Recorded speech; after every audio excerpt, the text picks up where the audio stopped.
بسم الله والصلاة والسلام على رسول الله رب اشرح لي صدري ويسر لي أمري واحلل عقدة من لساني يفقه قولي. We are studying a new topic or a new, what is it called? Like a new segment. So we did Nahu, we did Sarf, we did advanced Nahu, and inshallah today we begin advanced structures. I think there are a total of about 10 topics to cover here. So every week we might be doing maybe 2 or 1, depending on how long it is. But most of the topics are really short and precise. And today we are starting with Muta'addi Biharf, or transitivity by harf, by a harf. So that's what we're going to cover today. Now, before we even talk about Muta'addi Biharf, we need to understand what is Muta'addi, what is Lazim, what is all this connected, how is it connected, before we discuss Muta'addi Biharf. So we need to understand one important thing, that there are two kinds of af'al. There are two kinds of fi'ls. The first one is al-af'al al-lazim. So fi'ls that are fixed, if you will, like they're set in their ways. They cannot, like they're not sarfifiable. They don't have sarf. You cannot do sarf of them. And then you have af'al that are muta'addi, okay, that are the take on a maf'ul bihi. So let's look at what the proper definition of af'al al-lazim and al-af'al al-muta'addi. So the fixed verbs and transitive verbs. In other words, intransitive, lazim, transitive, muta'addi.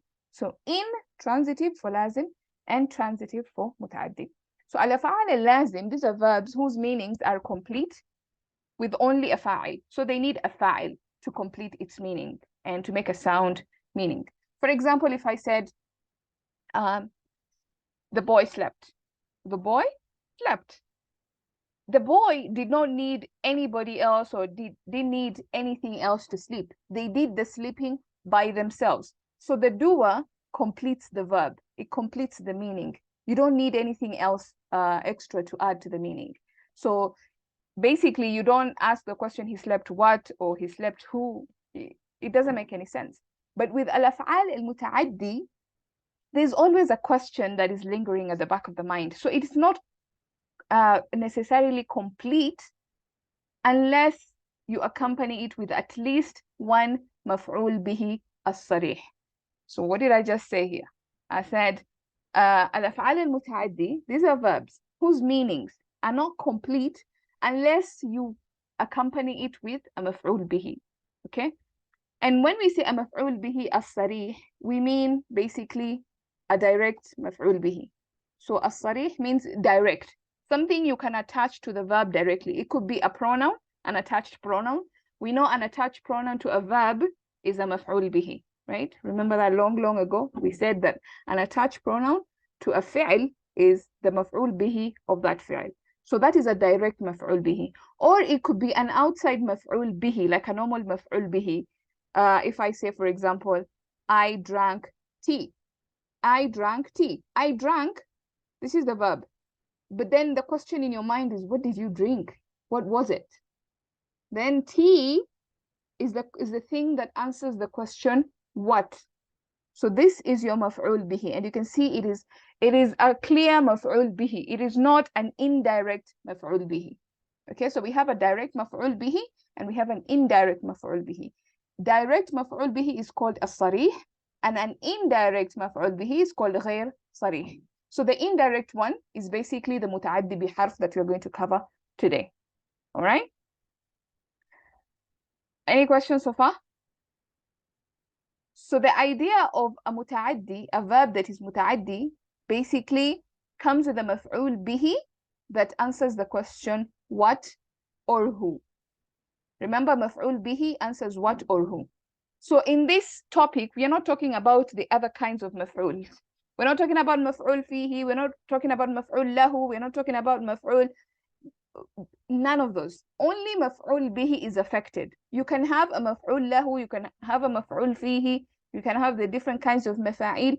The one you cannot have with a fi'l lazim, this is important, with a fi'l lazim is a maf'ul bihi. You cannot have a maf'ul bihi with a fi'l lazim. And it is important to keep in mind the difference between a فعل لازم and a فعل متعدي, because that's what will make us understand متعدي بحرف. Okay. So I drank tea is actually the question to what did you drink? You see that? What did you drink? But if I'm looking at an intransitive sentence, if I said I slept is not the answer to the question what did you sleep? Because this doesn't even make sense. Maybe it does, like if like you slept qailula or something, then maybe. But in essence, this is intransitive. I slept. So what did you sleep? This does not answer this question. So it doesn't answer the question what or who.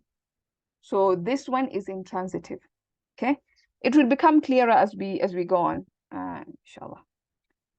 So let's look at some examples in Arabic. Okay. Al-af'alu al-lazim. So these are the intransitive words, the fixed verbs. Okay. Nama al-waladu. Nama al-waladu. We've already given this example. So al-waladu is the outside doer of this verb, nama. And we said that it is fixed. Therefore, it only needs the fa'il. It doesn't require anything else. Okay. So the boy slept. You don't say the boy slept the bed. You don't say the boy slept Ahmed. Doesn't make sense. Yeah. So the boy slept is enough. It's just enough by itself. The boy did not need Ahmed to do the sleeping. He did the sleeping by himself. That's what we mean by lazim. The action is done by the doer themselves. They don't need another person to complete the action. For example, if I said عاد القاعد, القائد, yeah. The leader came back. I can't say the leader came back, Muhammad. It doesn't make sense. It doesn't answer the question what or who. The leader came back. He did the coming back himself. Okay, so it's intransitive in that sense because he is the one who did it himself. Okay, same thing with تفتح الورد. The flower blossomed. The flower blossomed. It opened up. Basically, from فتح يفتح to open. So تفتح الورد, the rose blossomed. Yeah. So the rose did the blossoming by itself. It did not require, something else to open it or to make it open. It just did it by itself. Yes, Fahima, you have a question? I said, this other ada, you said as they came back. This is as equivalent to like return, word return. I didn't want to use that word because it will confuse you. Because if I said I returned the pen, that has a maf'ul bihi, right? Yes. Yeah. So I didn't want to use that word specifically because it will confuse you. So ada would be specifically its comeback, and if you want to use like return sort of, then it would be like raja or something like that, sister. No, you can still aada. It will be, you put it in aslama family. So aada. Oh, okay. Not aada. Okay. Aada is you yourself. You're doing the returning. Yeah. Okay. One more thing is, Ilham, you said like the af'al al-lazim, they cannot be self-aligned. What does it mean? It means like we have this active form and the passive line, right? No, we don't have passive line, but we have this active line and we have this saf saghir and saf kabir for it, right? Yes. Yeah, but basically it just means here in this it means it's fixed. It's fixed in a sense that it doesn't take a maf'ul bihi. Oh. Yeah. Yeah, so lazim in asma, no, lazim. Sorry, I confused jamid and what's the opposite of jamid? Sarfifiable and unsarfifiable. And mushtaq. Yeah. Sorry, I confused those two. Yeah. So this is not, that's sarfifiable and unsarfifiable. This is fixed, and mutaaddi, it basically the only word that is there is transitivity. Like it takes on a maf'ul bihi. That's how you understand it. I hope that's clear so far. Yes. And based on this example of aad al-qa'id, now you realize something, that sometimes when you translate a word, it can actually mislead you. Because if you translate it in a way that it is transitive and the word in Arabic is not, then it will misguide you. Yeah. So you have to actually, when you're translating also, you have to know, is the word transitive or intransitive? Therefore, what is the best way for me to translate it in English as transitive? As we are going to see in other examples, there are certain words in Arabic that are lazim, and they're also lazim in English. So that makes a perfect example, because you can actually see, the example coming clearly. But there are certain words in Arabic that are lazim, like for example, this one, ada, is lazim. But in English, if you say returned, it doesn't sound lazim, it sounds muta'addi. So that you have to be very careful. And I think a lot of confusion is caused because of this translation. You translate it the wrong way in English, and it gives you a wrong meaning and a wrong understanding. So if a word is lazim, try to maintain the lazim aspect of that word so that it doesn't confuse you. Yeah. And also How to make out the Islam then? How to make it out when this word similar in English wouldn't sound like lazim, and in Arabic it is lazim. So you ask yourself, who's doing the action? Yeah. Yes, that's what like came back, and I was thinking it's you would be seeing it as a return. Yes. So that is what like. Yeah. So who's doing the returning? You is getting it my point? himself, yeah. or he's returning something else? Like, is he returning something, or he is the one doing the returning himself? So if he's the one doing the action, doing the returning himself, then that's lazim. And we're going to see actually examples. If you change one thing, it becomes muta'addi. And if you use it in a certain way, it becomes lazim. We'll see that. And I think that's where a lot of confusion with this topic comes in, because in one place it is lazim, in another place it is muta'addi. Yeah. And you will also see most words actually are, if they're lazim, they're going to be muta'addi biharf.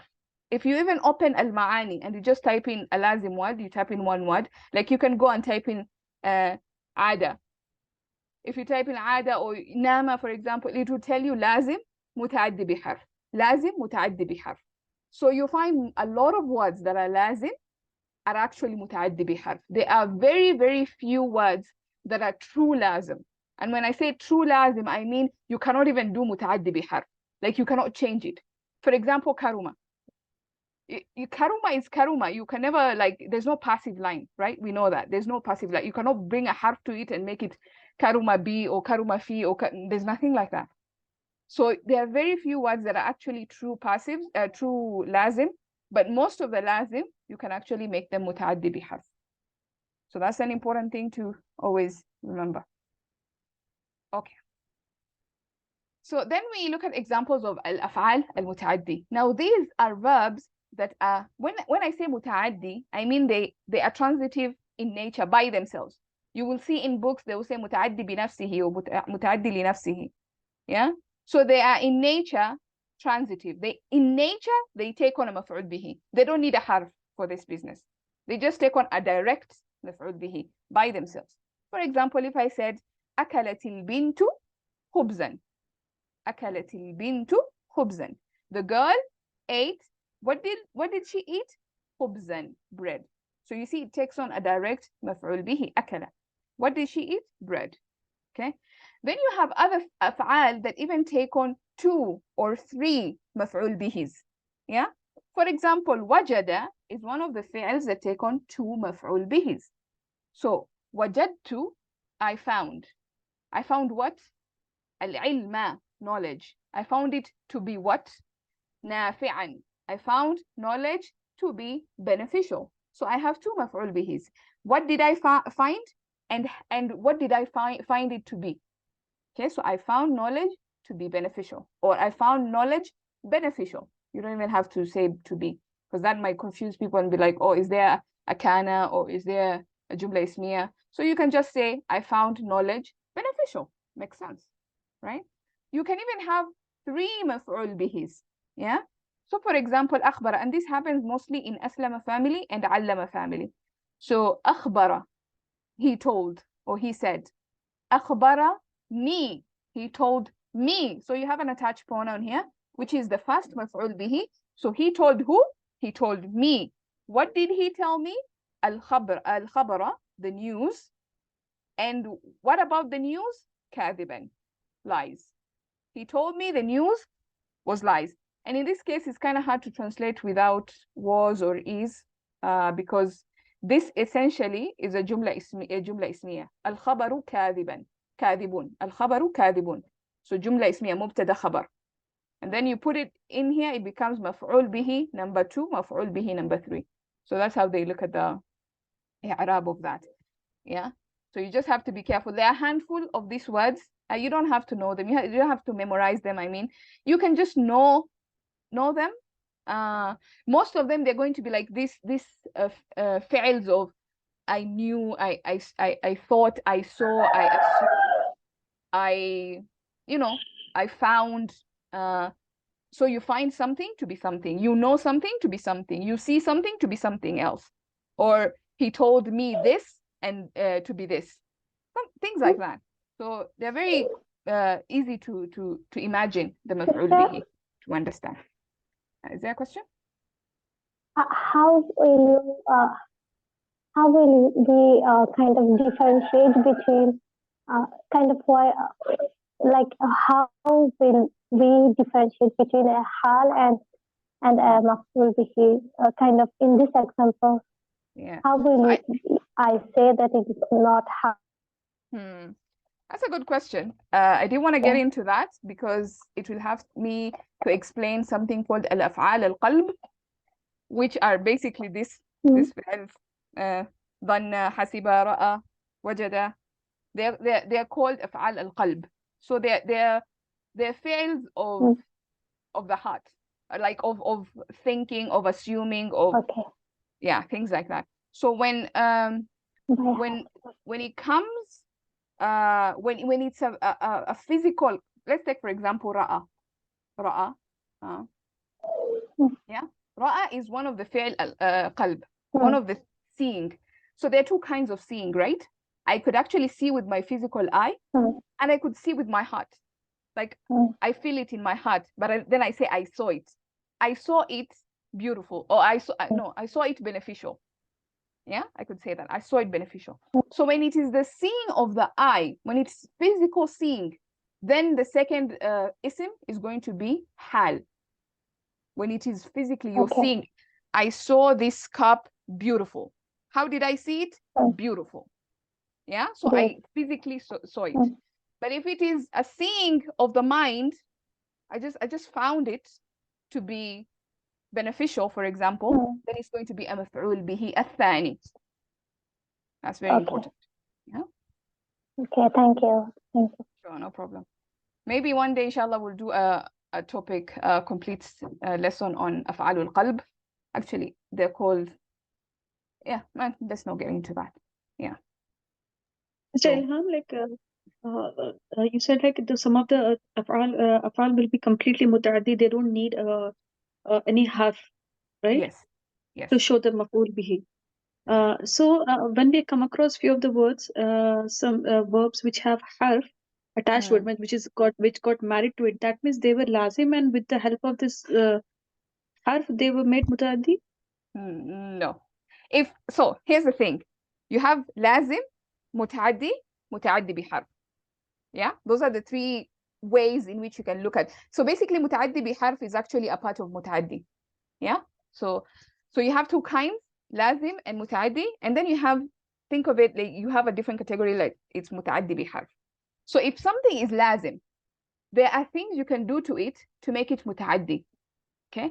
And if something is already muta'addi, there are also things you can do to it to make it muta'addi li maf'ulain, which is what we are dealing with here.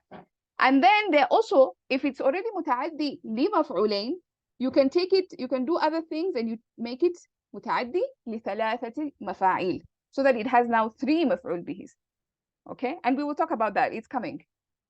You will probably, it's going to be clear, inshallah, by the end of this class.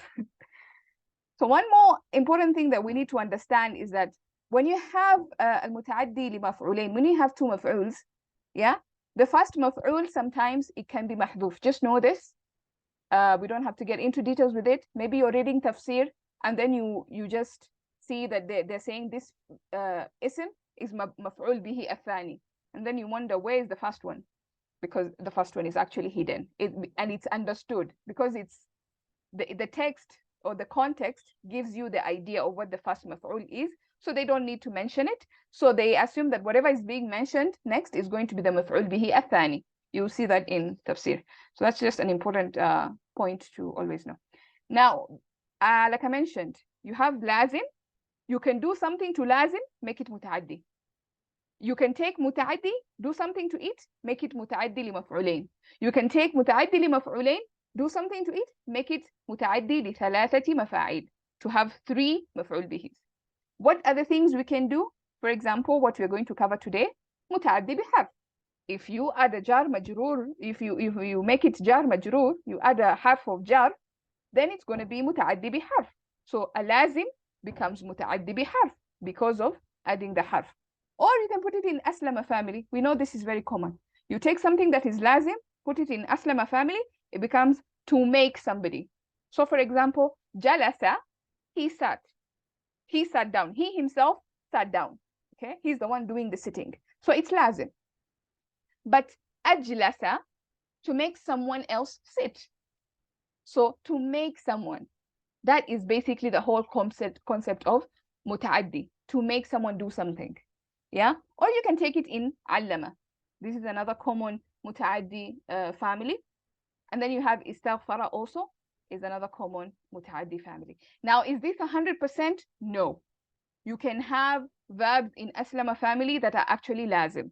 So just have that at the back of your mind. These are the common ways of how to make lazim verb muta'addi, but doesn't mean that if you just see a verb in aslama or in allama or in istaf'ala, 100% is going to be muta'addi. No. There are a few verbs that are in aslama, in allama, in istaf'ala that are not muta'addi. Important point to note. In the same way, you can take something that is muta'addi and change it into lazim. And we know the famous one is in fa'ala, in qalaba family. We know in qalaba is lazim because it doesn't have the passive line. We know that. So if I take 3 root letters, put it in qalaba family, qalaba, and I make it in qalaba, he himself turned around. He did not turn someone around, but he himself turned around. So you see, it is lazim. Same thing with tafa'ala, ifta'ala, and if'alla. Again, same rule applies with this one. Of course, this is 100%. This is 100%. But with this one, and this one is also 100%. But with this two, maybe there's a verb out there that is in tafa'ala family, and it's not really lazim. But most of the time, like 99.99% is going to be lazim. Same thing with ifta'ala, most of the time. Okay. If'alla is the numbers, the colors family. Ihmarra, ibyadda, iswadda. It's becoming red itself. It's not making something else red. It is becoming red itself. So ihmarra, yeah, it's itself lazim, becoming. So that's basically that. Then we go to how to tell transitivity. I think this is, Fahima, you asking like, how do we tell? So for example, if the verb accepts an attached pronoun, if you can put a who on it, and especially this is usually mentioned if you go to hands where you would see after the verb, they would like in the bracket, they'll put a who, in there, which tells you that this accepts a maf'ul bihi. Yeah. Or if you're using al-ma'ani, they would actually, you would see that they would actually write it akalahu or whatever. They would actually put the attached pronoun. If they attach the pronoun, you know that it is muta'addi. If the verb can answer the question what or who without needing a harf, if you can answer comfortably, like what did you eat? Bread. Comfortably without needing a harf. Not what did you sleep on, or not what did you ride on. No, just without the what or who, without the any other thing in between, then that is muta'addi. And of course, if it has a passive line, we know karuma and inqalaba don't have a passive line, so they're always going to be lazim. I just want us to go quickly, maybe like we can do like 2 or 3 examples here, and then we move on to muta'addi biharf. So these are some examples. We just want to see the idea of lazim versus muta'addi. Okay, so maybe I'll just go through 2, and then later on you can pause the video and just do the rest on your own. So for example, وإني لأظنك يا فرعون مثبورا.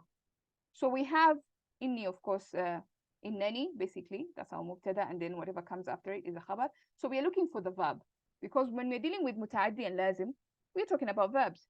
So أظن, أنا أظن. So this is our verb. What do I see after it? I see an attached pronoun. What does that automatically tell me? متعدي. Yes, Sultana? And I was trying to unmute Mutaddi. Ji. Yes. Yeah, so you see, automatically that tells you this is متعدي. And because أظن is one of those verbs that, you know, أفعال القلب, of the heart, I assume, I think, I see, I find, then I hope to find another مفعول به. So مثبورة here becomes my second مفعول به. Okay? So basically, I find you, فرعون, to be مثبور. Yeah? What other examples do? I'm gonna just pick and choose.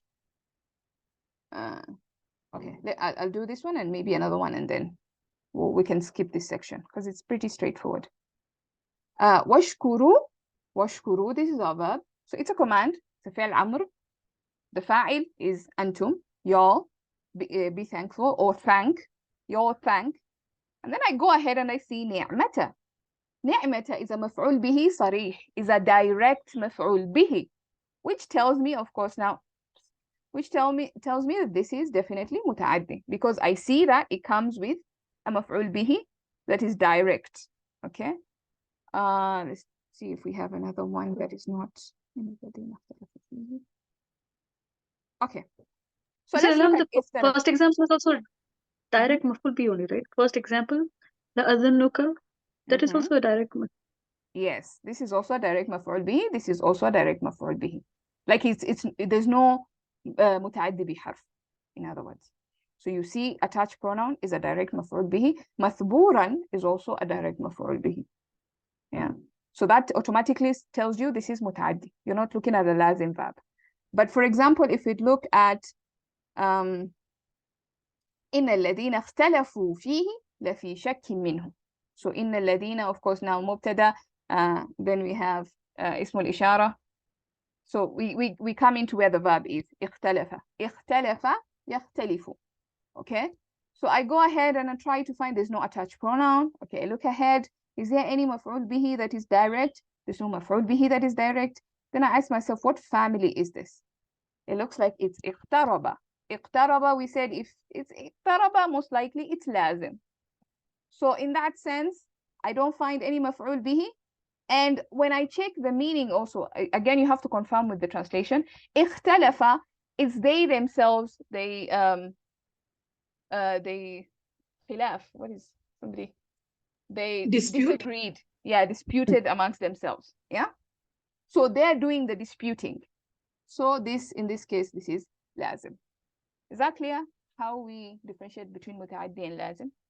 You can find more examples in the Quran, inshallah. If you have any questions, again, just feel free to stop me, and then we can clarify. Now, let's get into متعدي بحرف. Okay. Now, remember we said it has to be a لازم فعل, and then you're bringing in a jar, حرف of jar, to make it متعدي بحرف, to make it take a مفعول به. So we're basically forcing a لازم to take a مفعول به. That's what we're doing with a حرف. The حرف is coming in, beating up on the مفعول به, or on the مجرور, and together they form the مفعول به. For example, initially we talked about the boy slept. We said the boy is the one doing the sleeping themselves, right?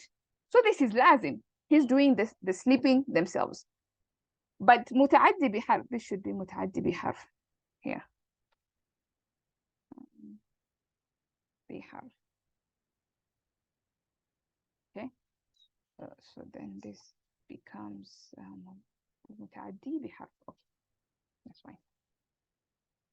المتعدي بحرف is where we have a حرف of jar, like for example on, even though in Arabic we use fi. So the boy slept on the bed.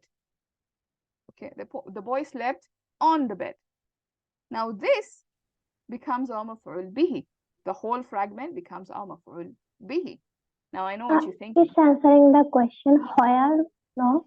Yes, that's exactly. Yeah, I knew that question was coming. Isn't it asking the question? Isn't answering the question where? Where did you sleep? On the bed. Yeah, In every English. time when I see this example, I I always ask, it is why, maf'ul bihi Yes. Yeah, in the it can class also. be something like that. But remember, the verb that we're dealing with Hmm. is lazim. Okay, is Yeah. lazim. So if lazim comes with a harf of jar, then we are doing ta'diya. We're not doing maf'ul fihi. Yeah, it's not answering the question where in a sense. In English, it is answering the question where, but in Arabic, the way they see it, that they see this whole part as the maf'ul bihi because the harf came in. Maf'ul bihi. Okay. Yeah. Yes, Hmm. Sultana. Sister, one thing. Uh-huh. On the bed is maful lahu, Muta'alliq. maful fihi, right? No, that's what she just asked. It's not maf'ul bihi. Oh, no, her voice Maf'ul is not bihi. clear. Either she's speaking very close to the audio. I don't know. It's not clear for me than the earlier Oh. class. What did she ask, Sister? She's asking, isn't on the bed answering the question where? In other words, what just Sultana said, isn't it maf'ul fihi and not maf'ul bihi? In this So case, it's yeah. yeah, in this case, it's actually maf'ul bihi and not maf'ul fihi, which is going to be interesting. Just stick with me for a minute, maybe hopefully it will become clearer. So, yes. Sister? Yeah, actually this is jar majroor, right? The Yes. combination which becomes. Yes. So Yes. this will be mutaliq bil fail. That's another question again. Yes, we will answer that question also. So the thing is, when you see a fi'l that is lazim, when you see a fi'l that is lazim, and it comes with it a harf of jar, then that harf of jar is beating on the majroor to make this fi'l not lazim anymore, but muta'addi. So it's just transforming lazim to muta'addi. Okay? It's So it will be maf'ul bihi. So it will be maf'ul bihi instead of mutaliq. Huh? Yes, fi mahalli nasab. Okay. Ji. Yeah. So let's see how, let's continue and hopefully that will clarify. When we do the passive line, it will become clear. Okay. So for example, we say the boy slept on the bed. We don't say the boy slept the bed. This doesn't sound wrong. Even though the bed is the maf'ul bihi, right? If we just said like this, the boy slept the bed, then this would be the maf'ul bihi. But we need a harf to make this maf'ul bihi make more sense in Arabic. Otherwise, it doesn't make sense. So that's why the on comes in to give this maf'ul bihi, like to make it more sensible, to make it have some sense. So in Arabic, we say nama al-waladu fi sarir. So this fi sarir, it's a jar majroor, but it's the maf'ul bihi of nama al-waladu. You can actually also see it as a muta'alliq, but in this case, because we want to understand muta'addi biharf, let's look at this as the maf'ul bihi. Okay? So we don't say nama al-waladu sarira. No, we don't do a maf'ul as-sarih. We don't do a direct maf'ul. We do an indirect maf'ul that is muta'addi biharf. This is what is indirect maf'ul. It's not a direct one, it's an indirect one because of the jar majroor, because of harf of jar. Now the important question, if we cannot say nima as-sariru, if we cannot attach a direct pronoun, a direct maf'ul bihi to it, how then do we say the bed was slept on? How do I make it passive then? Because I cannot say, if we cannot say nama al-waladu sarira, and therefore the passive will be nima as-sariru. If we cannot do that, then how do we make this sentence passive? How do we say that, the bed was slept on? Now this is where we bring in the jar majroor. So if this, remember when we were doing passives, we said that the maf'ul bihi, so let's take this example. Nama al-waladu, no, let's take another example. Akala الولد طعام or الطعام. الطعام. الطعام. Okay. أكل الولد الطعام. So we have our فعل, we have our فاعل, we have our مفعول. Yeah. We have everything. Now I want to change this sentence to passive. I will get rid of the فاعل because there's no doer in the passive line. There's no doer. And then I will make this مجهول. So أكل. أكل. Now this مفعول به becomes my نائب فاعل. Exactly. But it becomes my assistant doer. So أكل الطعام. It becomes الطعام. Yeah, that's what we do. So the مفعول becomes the نائب الفاعل. And then the fa'il, we get rid of it.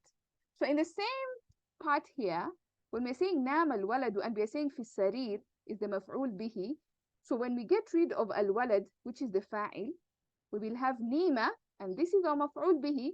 It's going to be our نائب الفاعل. So نيمة في السرير. I'm going to repeat the same thing because it's our مفعول به. So our مفعول به is going to be the نائب الفاعل. Same thing. And that's why it's important to understand this as a مفعول به. If you understand this as a متعلق or a مفعول فيه, you will not understand the passive line. You will not understand why are we repeating في السرير. Why not just say نيمة السرير? Then it doesn't make sense. It has to be repeated. And in the same way, even if you're making مفعول, اسم مفعول, you will also repeat the حرف of jar or the jar مجرور. The whole jar مجرور, you're going to repeat it. So we use a jar مجرور and we say نيمة في السرير. And this whole thing is going to be your نائب الفاعل في محل رفع. Okay, so نائب الفاعل في محل رفع. This jar مجرور. It's not really مجرور, it's في محل جر. في محل رفع. Even though it is مجرور لفظا. Like in wording, it is مجرور. But in meaning, it is مرفوع. نائب الفاعل. Is that clear so far? So we don't say نيمة السرير. No, we don't say this. We say نيمة في السرير. The bed was slept on. This is Ilham. We for lazim, we don't have passive line. We do have passive line. If we make it متعد بحرف, we have. So that's why I said there are so many fi'ls that are lazim. If you go to a dictionary, if you go to المعاني, you will see they will say لازم, but then they will also say متعد بحرف. لازم متعد بحرف. So if you put a حرف on it, it becomes متعدي. It's no longer لازم. Just like in this case, نام is no longer لازم because we gave it a مفعول به, an indirect مفعول به. So it's no longer لازم now. It's متعدي بحرف. It changed. Remember we talked about there are ways in which you can change a لازم, you make it متعدي. So What if the verb has actual مفعول فيه? Then how would you do that one? Because you actually do you mean to say that like when we have lazim, we should try to make out the translation in our head that the boy slept on the bed. So the boy slept the bed doesn't make any sense. That's why you're adding jar majroor in there. Jar. Yes. Yes. So what in case if the verb has maful fihi, like he slept on the bed, where did he sleep also, if that the question is there, that would come after that, Sister Lam, and that we can say it as a maful fihi. Yeah, if you're answering, if the context would tell you if is the question where or is the question what. Yeah. So if the question is, if you're answering it, it's a maf'ul fihi in the sentence, then yeah, it's going to be maf'ul fihi. So the context is also very important, how you translate. But more important is to understand, is the verb lazim. If the verb is lazim, then most likely whatever comes after it is going to be the jar majroor that comes with it is going to be the maf'ul fihi. Mr. Lam, can you please explain this? The boy slept the bed. How is it fihi you're telling it this one? Sorry, maf'ul fihi. No, bihi. How you're saying this? Can you please? I'm so sorry. I'm not getting it. It's because it's really hard to understand it in English, because in English, this looks like a place. Yeah, it looks like, where did this person sleep?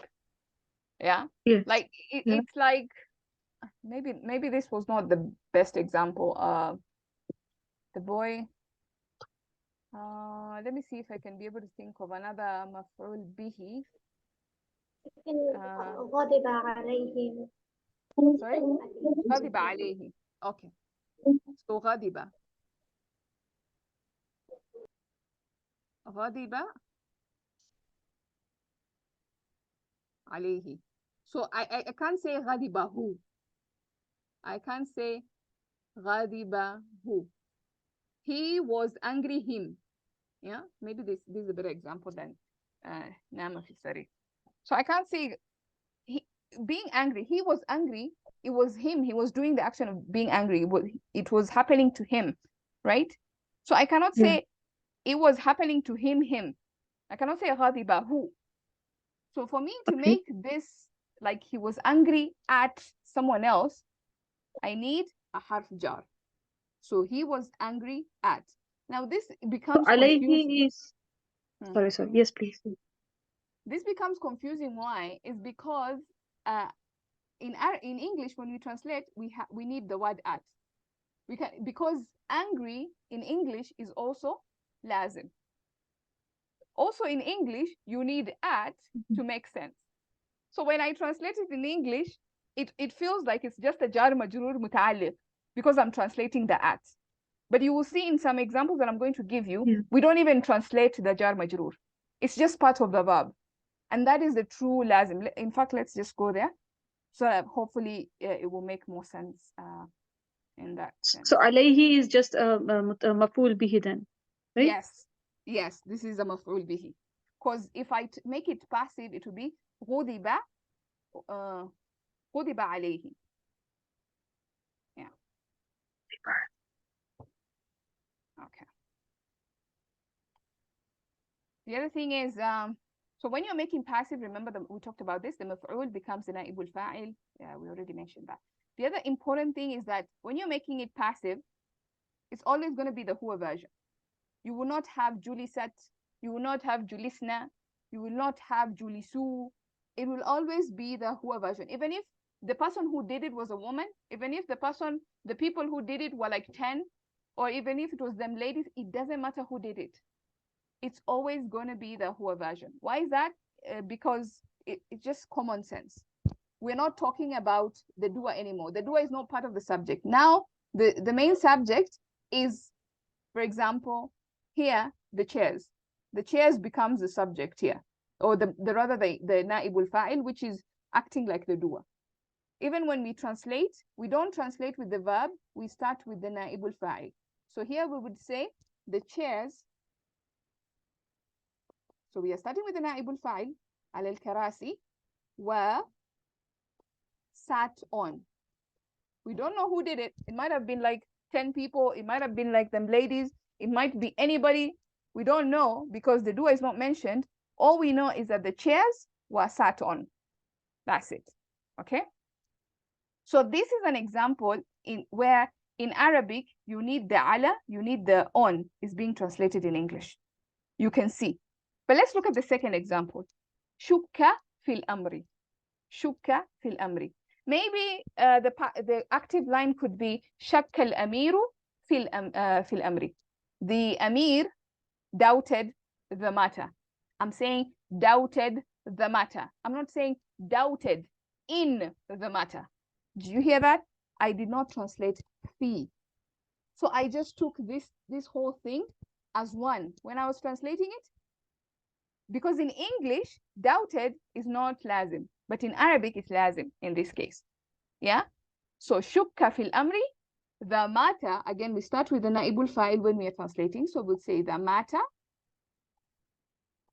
was doubted on. Or you can just say was doubted. You don't have to translate that on because it doesn't make sense. The matter was doubted. Who doubted it? I don't know. Yeah, the matter was just doubted. Is that clear? Is that making some sense?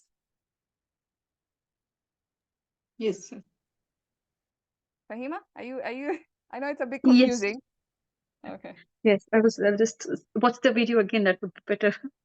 Okay. All right. So shukka fil amri, the matter was doubted. I'm not saying the matter was doubted in, because that doesn't make sense in English. So you can see fil amri, I'm translating the whole thing as the matter. That's how I'm translating it. It's not in the matter was doubted. Not doing that. Oh, what happened? Okay. Yeah. Same thing with wuthiqa bihim. Wuthiqa bihim. So wathaqa, to trust. So maybe wathaqatil it could be the sentence could be wathaqatil bihim. Wathaqatil. I don't know why doing that when I'm writing, so I'm just gonna. Okay. So wathaqatil bihim. The mother trusted them. I'm not saying trusted in them. You could say trusted in them, because English you can do in them and trust them. It's fine. So trusted them. The mother trusted them. But when it comes to passive, it doesn't matter who did it. We go to the huwa version. So we say wuthiqa. We don't say wuthiqat. Even though it's the mother who did it, we don't say wuthiqat. We just say wuthiqa bihim. Because what matters is the naibul fa'il, the maf'ul bihi that was made into naibul fa'il. So wuthiqa bihim. They were trusted. I'm not saying they were trusted in or they were trusted upon. So you can see how we are translating just this part, this whole thing, as one thing, as a maf'ul bihi. Yeah, or in this case, as a naibul fa'il. Okay, I hope that's clarifying a few things. Now we go on. Yes. Okay. Regarding on my doubt, so in these examples, I find that some verbs which are lazim, kind of inama, jalasa, so qawma. So in these verbs, they have he slept. So even if you use kind of a harf, it doesn't become maf'ul bihi technically. If you can say, you say jalasa ala al kursi, he sat. So the answer where, you cannot say what or who. Okay, but there are some other lazim verbs that comes with a particular harf. Just if you the example that was given, ghadiba alayhim, then in these cases, and also ja'a with b gives the meaning of to bring, right? So yes, these are fixed, then you have a maf'ul bihi, but ghadiba alayhim, though it looks like alayhim is muta'alliq, but it is not muta'alliq. It's basically the maf'ul bihi, because ghadiba married with the harf ala, and ja'a married with the harf ba. So there are tell me that if I am right or wrong. There are some verbs which are completely lazim, and even if you use a harf with them, they are basically not maf'ul bihi technically. That it can be maf'ul fihi, maf'ul lahu, and to make them passive, you just make the jar majroor naibul fa'il of it, and kind of jalasa, you make it passive julis, and it always remains in huwa version. And there are other verbs that that become basically muta'addi, which are married with the harf, a particular harf. You can say ghadiba alayhim, ja'a bi. Am I like, is it I'm going in the right direction or wrong? I think you could be right. I'm not so sure because I couldn't find the distinction between like muta'alliq and, because what I found is that like you go to any lazim verb and it's most likely going to say lazim muta'addi biharf. Like most of the time that's what I find. But you could be right that some of this, the verbs that are married to certain fi'ls, then yeah, I need to research more on that, honestly. I'm not so 100% sure, but I think you could be right. Like the verbs that are married to certain huruf, then those ones are فعل ثلاثي. But you see, if you go to المعاني and you type نام, it tells you فعل ثلاثي لازم متعدي بحرف. So I am not so sure. I think it just applies to all لازم أفعال. If you have a حرف with it, it's going to be متعدي بحرف. Yeah. Still, one thing can I ask? Yeah. Basically, what I understood from here is like lazim is lazim, but you can make it mutadi by adding a harf to it, which would not be a mutadi bil fail, but it would be a maful bihi. Yes. Think of it And that when way. we have to think in that way. Yes. And if in case in the further sentence, if again the harf jar comes, and that will be a mutalib bil fail.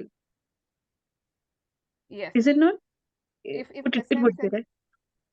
if sorry, I didn't understand. If it comes with a muta'addi See, verb, soon after the verb, if there is yes, if it's a passive lazim and the verb is there with it, then yeah, it would not be as a mutalib bil fail or mutalib bil fail. It would be a maf'ul bihi. And when we are taking it's a passive line, that would become a naibul file of it. Am I yes, correct with this? yes, yeah, that's the understanding. But of course, always confirm with the meaning so that you get it right. Okay. Yeah, I will still confirm, but most of the lazim fails that I've seen, like even jalasa, you type in jalasa, it's going to tell you, probably it's going to tell you lazim muta'addi bi harf. Yeah. Okay. But the translation of the harf is not done in the majhul, na sister? That is what. None of this harf has been translated in the jumla. Allah, fi, bi, nothing. Huh? Yeah, in Arabic, that's how we think. In Arabic, we don't think as this is different. It's two things. We think of it as one thing. So in English, sometimes we translate it, sometimes we don't translate it, because sometimes in English, you also have lazim verbs. Like in English, jalasa is also lazim. So you need on to make it muta'addi. That's why sometimes we will translate the harf. But through lazim, you won't even need to translate the harf. So like the mata was doubted. So the mata, this whole thing is just one, is the jar majroor. Okay. I know it's a very confusing topic. It also takes me a while, and still I don't understand all of it. I mean, most of it, alhamdulillah, but there are a few things still. It's a tricky topic. But now here's the interesting bit. The interesting bit is that there are verbs that are both lazim and muta'addi at the same time. Now this is yeah, it happens. Okay. So let's take an English example. In English, we say he grew up rather quickly. Say I'm talking to my neighbor and I'm talking about his son. I'm like, oh, your son, he grew up rather quickly. Yeah. So the son is the one that did the growing, right? He grew by himself. He grew tall. Yeah. He grew up. So it's intransitive. It's lazim. Because he did it himself. But if I say he grew tomatoes on his garden, then tomatoes is my maf'ul bihi. So here, grew is transitive. It's muta'addi.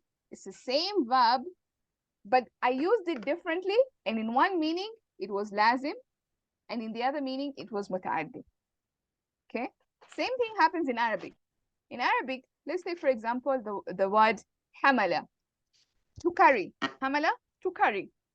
If I say hamalatil mar'atu, the woman carried, literally, that's what it means. But in Arabic, if you just say hamalatil mar'atu, it will be understood that the woman is pregnant. They themselves are pregnant. Okay? So it's happening to them, to the woman. There's no need for maf'ul bihi. Hamalatil mar'atu, the woman is pregnant. In this case, lazim. Okay? Same thing applies to trees. Hamalati shajaratu. When I say hamalati shajaratu, the meaning that is understood there is that the tree has kept fruits. So it has carried a lot of fruits. It is fruiting. So the tree has fruited, has put a lot of fruits. So again, lazim. Even though it's the same meaning of carrying and the same meaning of bearing or having or, yeah, but that's a lazim usage of the same word. But if I say hamalat ابنها. Again, it's just حملت. Just the same woman. حملت ابنها على ظهرها. Now she didn't carry herself. She carried a baby on her back. Okay, so حملت ابنها. Who did she carry? She carried her baby. Okay, على ظهرها, on her back. So in this case, then it becomes متعدي. Yeah, it becomes متعدي. Is that clear? So you gotta watch out for that. Some verbs are both lazim and متعدي, and the meaning will tell you what is happening in that sentence. Now, on top of that, remember we said you have lazim, you have متعدي, then you have متعدي بحرف. So you have another kind of words that are already متعدي by themselves. And this is what you asked, Fahima. And then they also take on a harf jar, and they become متعدي بحرف also. Okay?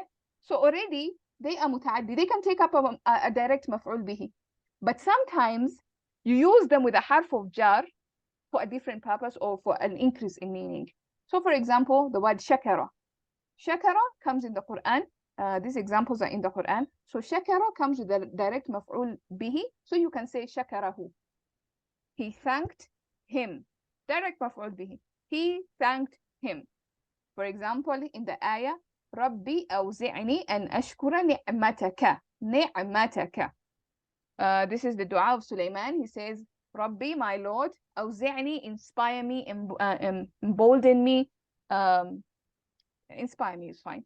Inspire me to thank your blessings. To thank your blessings. Basically, not like thank your blessings, but to be thankful of your blessings. That would be the meaning. But I'm trying to translate it directly so that you don't get confused. So that's a direct maf'ul bihi. But also it comes in the Quran with shakara lahu, with a jar majroor. Shakara lahu. It also means he thanked him. So shakara lahu equals shakarahu. It's the same meaning. Except in Arabic, إذا زاد الحرف زاد المعنى. If you increased a harf, then the meaning of the sentence increases. So that's an important rule to understand the difference between متعدي and متعدي بحرف. If something is already متعدي and you make it متعدي بحرف, then you're adding meaning to it. You're adding something extra to it. And this now goes into the world of balagha. What does it actually mean? What meaning does it add on? Yeah. So that's basically what happens. So for example, washkuru lillah. You can easily say washkuru Allah with the lafdul jalala as a direct maf'ul bihi. But in the Quran it came washkuru lillahi in kuntum iyyahu ta'budun. So it adds to the meaning of what is being said in this ayah. Hope that's clear. So, Ilham, what are the verbs which got married? Is this the part of that only, Muta'addi Biharf? The words which got married to the harf? Yes, this is it. Yeah, so you'll find some of those Muta'addi words that are Biharf. married. Yeah, they're متعدي بحرف. Yeah. And the idea of being married to a harf just tells you like you cannot use this other harf, you have to use this harf. This harf is the harf that comes with this verb. For example, nama fi sarir. Okay, even though fi we know means in, we don't say in English he slept in the bed, we say you slept on the bed. So that just tells you which word. Now I want us to look at a very interesting case study here. Hopefully, I'm hoping that if you understand this part, you would understand the whole concept of متعدي بحرف. So let's look at the word amana. Okay, so the word amana, the hamza, mim, and noon in aslama family. If I said amantu, I believed. I'm the one doing the believing myself. So the belief is happening in my heart. Okay, I'm the one doing it. So that's lazim because it's happening to me, not to someone else. It's happening to me.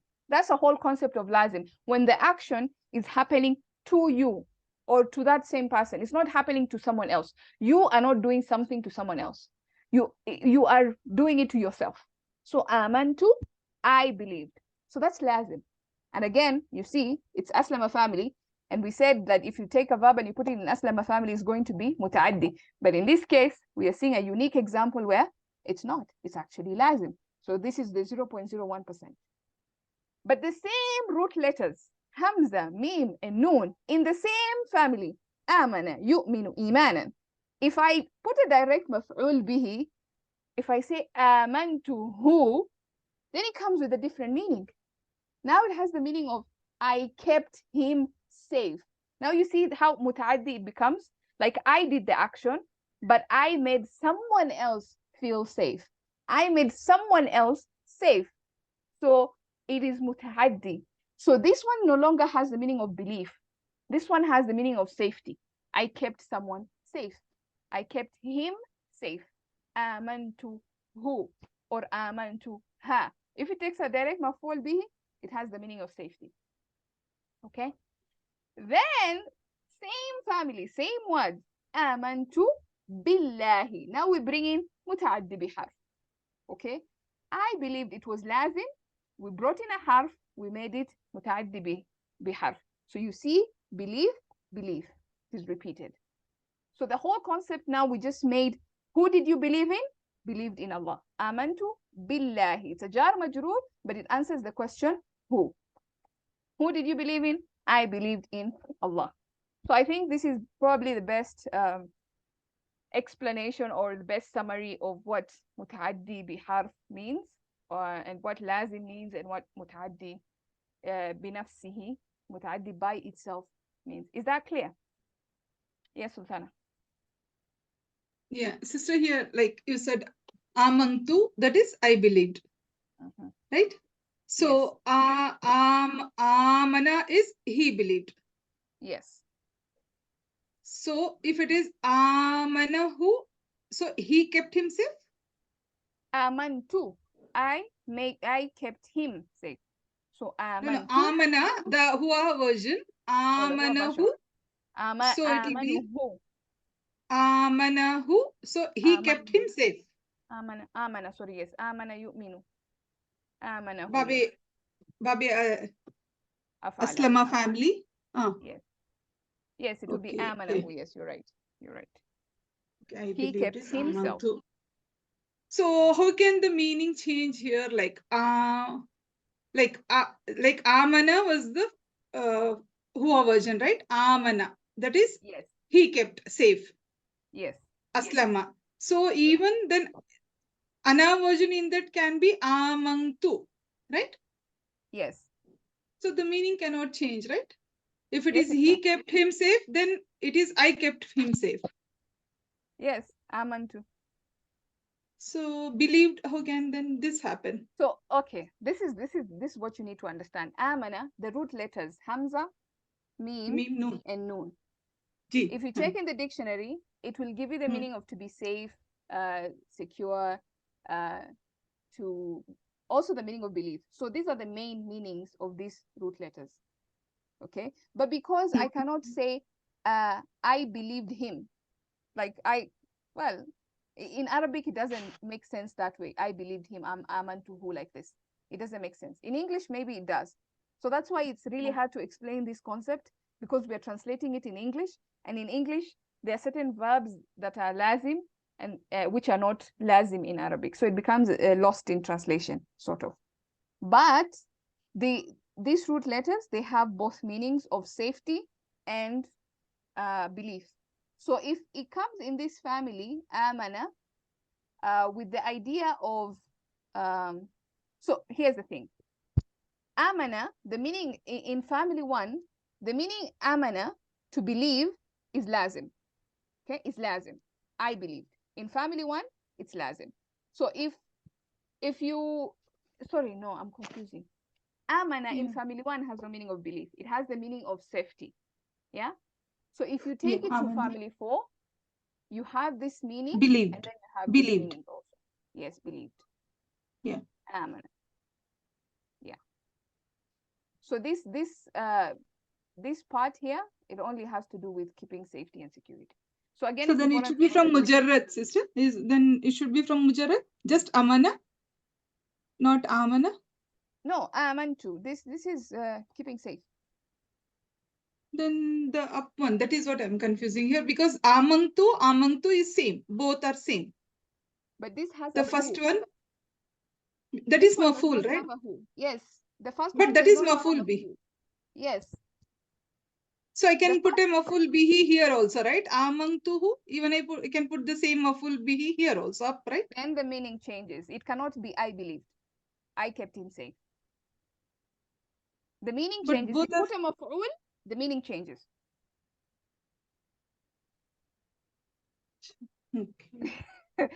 No, Did I because confuse? what the vaguely I remember was only just from the family one, simple amana. That is to keep them safe. Aman mein rehna. It doesn't. If it goes to family four, then to believe. The whole thing will be believed, right? He believed, I believed.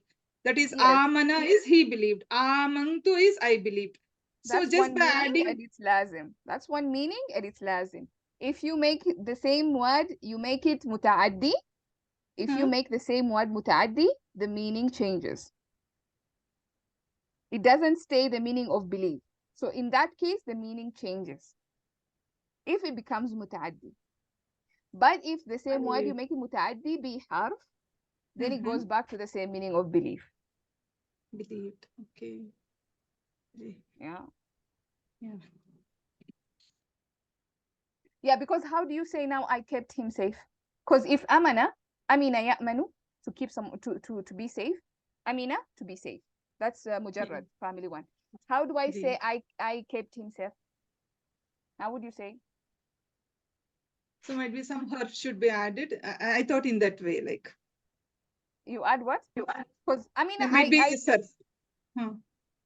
amina is lazim. Amina ya'manu, I felt safe. I was safe. It's lazim. To be safe. I was safe. Yeah, it's lazim. So if I want to say I kept him safe, I have to put it in Aslama family. Okay. I understood. Alhamdulillah. Sister, now I understood. Okay, amangtu can be singly, like I believed. But when it is attached with any maful, the word doesn't remain as believed. It will be like taking back or keeping him safe. Yes. So the feel of safe will come here. Acha. Yeah, got it. Oh, it's fantastic. And Fauzia has an interesting question. She asks, how would you say I believed him? This is where lost in translation comes in. Because in Arabic, you can't actually say I believed him with a direct maf'ul bihi. You need to make it muta'addi biharf. You have to make it billahi. So I believed in him. Essentially, I believed Allah or I believed in Allah. Essentially. So I we don't have. sister, in English we say he came to me, but in Arabic we say ja'ani. We do not use a harf. I think it is here it is the same case. In English we do not say that I believed him. In English we say a maf'ul bihi, but in Arabic when you want to say maf'ul bihi, you have to attach a harf. So amana will when it is attached with ba, then it gives I believed in Allah, I believed in something. So Exactly. Yeah, so I think this topic is really hard to explain because of there's so much meaning that is lost in translation, because you can't actually translate it perfectly in English.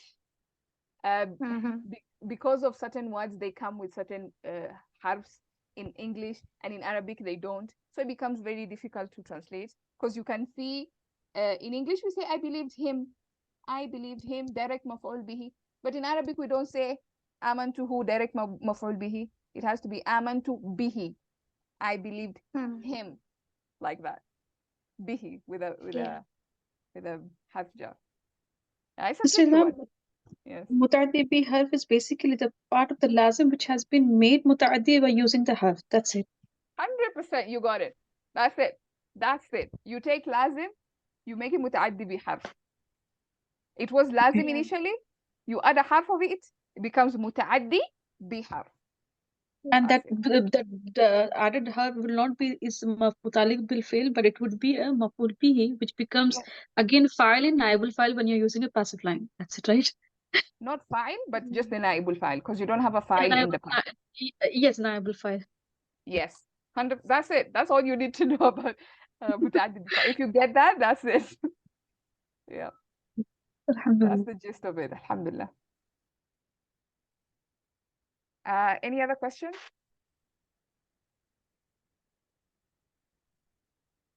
Okay.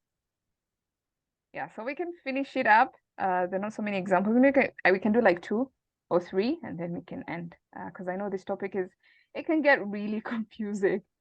So how do you tell متعدي بحرف in passives? Because that's where like it really matters.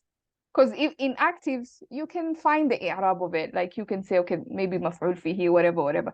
But in passives, that's when you really need to know, because it will affect the meaning. The meaning will change if you don't understand the متعدي بحرف. Okay? So you ask yourself, who is being done to? Or who is the naibul fa'il? That's the question you need to ask yourself. Who is the naibul fa'il? If the naibul fa'il is part of a jar majroor fragment, then that is the muta'addi biharf. So again, meaning translation would help you a lot in figuring it out.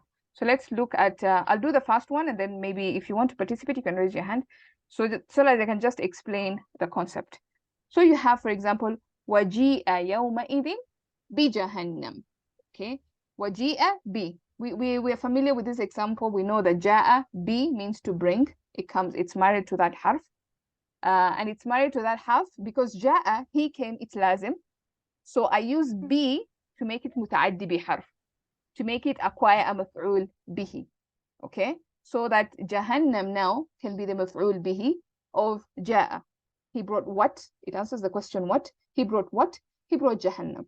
So if we make it majhul, ji'a, yeah, يومئذ بجهنم. So this بجهنم becomes our نائب مفعول, نائب فاعل, and it will be translated fast. So it will be Jahannam was brought on that day. Jahannam was brought on that day. We don't say it was brought on that day, Jahannam. No. So again, you start with the naibul fa'il. I hope that's clear. So Tana, you want to try the next one? Ji وأودي الكتاب وجيء بالنبيين والشهداء. So the الكتاب, so the الكتاب, the book was given, Was brought or was was placed? brought, was placed. Yeah. وجيء بالنبيين. So بالنبيين will be naibul file for وجيء. And even shuhadai. So this is matuf ilay. This both will be naibul file for jia field. Yes, exactly. And you see, we will translate with this as our naibul file. We won't say with the prophets and the witnesses will be are brought. We don't say that. We don't translate the ba. We just say the prophets and witnesses are brought. Or brought. Yeah, or were brought, because it's Mali. Yeah. Is there anybody else who wants to try the next one?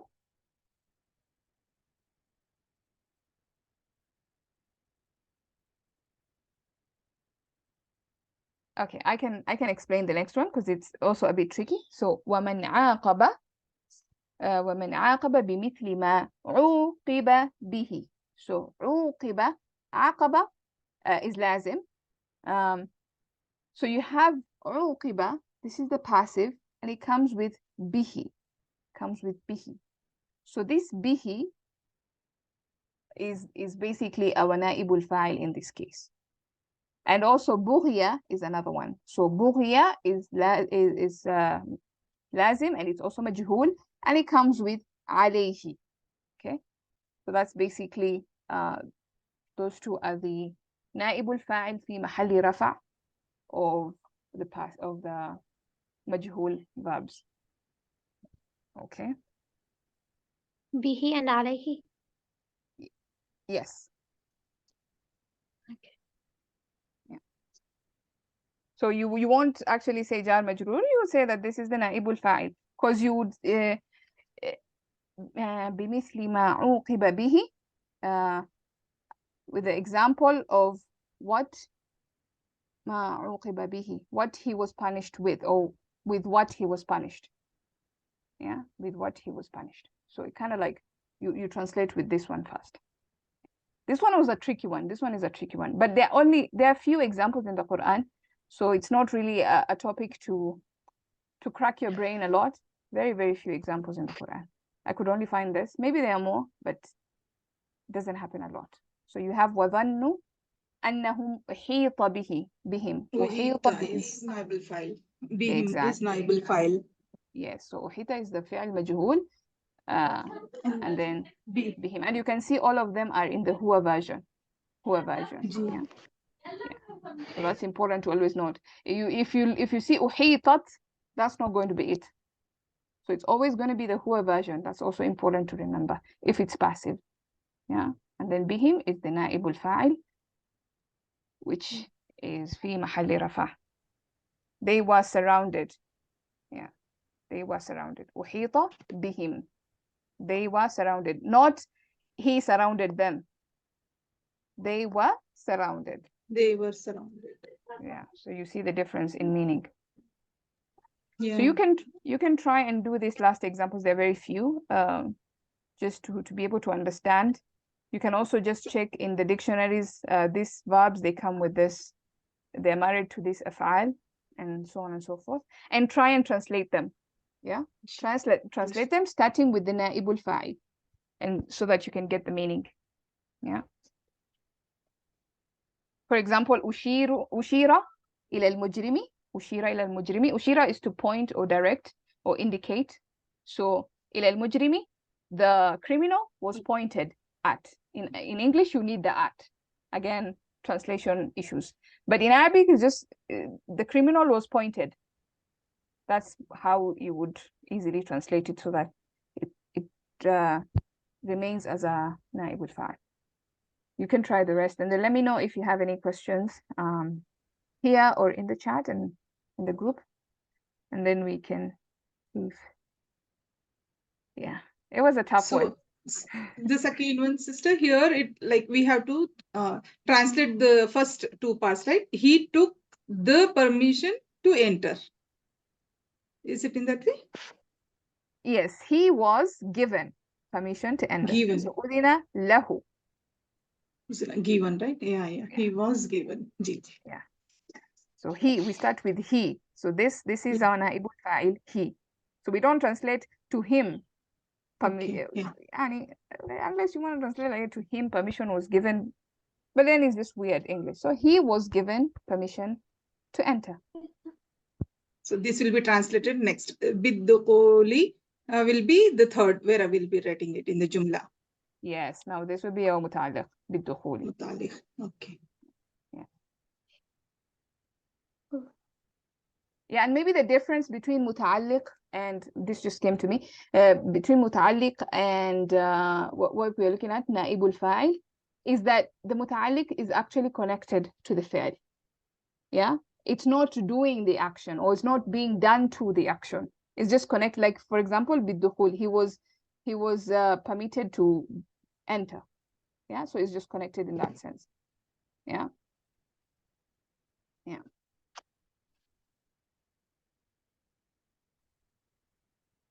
Any other questions? Yeah, whenever we see a passive in huwa, we look for naibul fa'il. Exactly. So the same concept. Here, the only difference is that the naibul fa'il is going to be a jar majroor. That's the only difference. Yeah. One more thing, the first jar majroor will be the naibul fa'il. The second will be muta'alliq. Yes. Yeah. Actually, you can translate udina, instead of given permission, you can just say he was allowed. That shortens everything. He was allowed to enter. He was permitted to enter. Yeah. He was permitted to enter, exactly. And sometimes, by the way, if you have a verb that is muta'addi li maf'ulain, that takes two maf'ul bihis, like in this case, maybe not in this case, in another case. If you have two verbs that takes two maf'ul bihis, the first one, if you make it muta'addi biharf, the first one is going to be your naibul fa'il, and the second one would just be a normal maf'ul bihi.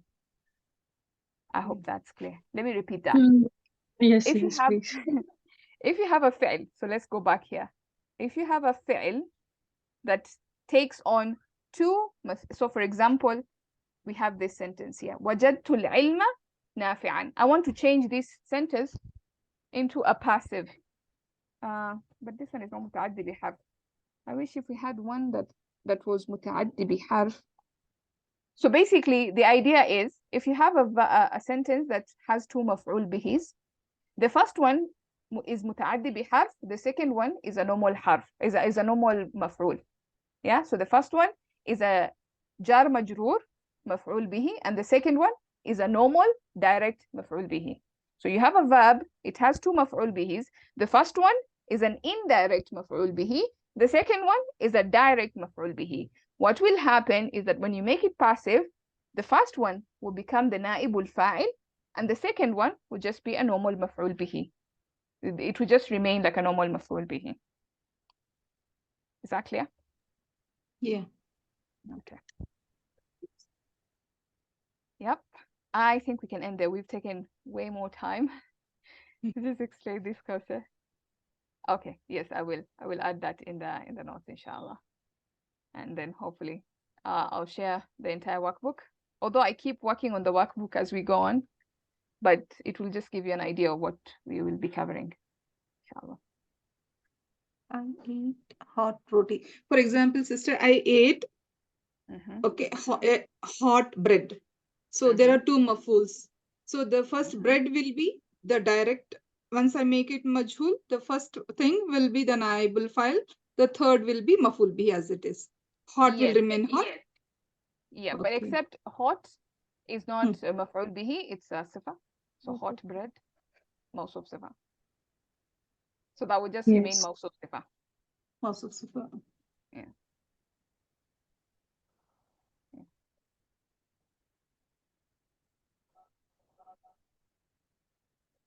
Okay.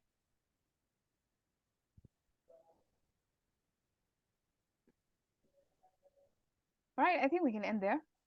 If you have any other follow-up questions, feel free to ask. سبحانك اللهم بحمدك نشهد أن لا إله إلا أنت نستغفرك